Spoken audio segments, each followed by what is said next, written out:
Thank you. Member statements. The member from Mississauga East, Cooksville. Thank you, Speaker.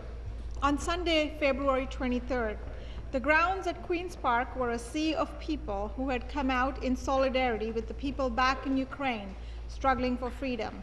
It was a bittersweet moment. Sweet because Mr. Yanukovych had been ousted.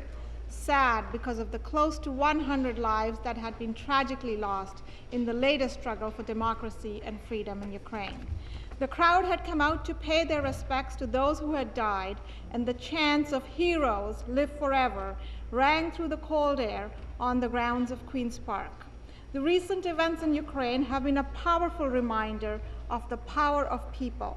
What is going on in Ukraine is indeed an inspiration to anyone, anywhere, who is fighting for freedom. I stand here and salute the brave people of Ukraine.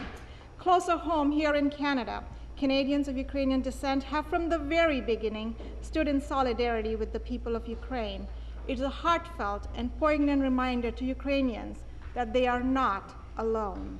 And now the Canadian government and governments around the world must do the same.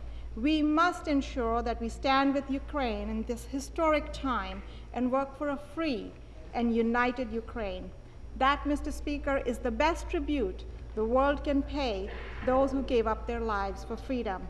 That is when the words, "Heroes live forever," will truly ring true.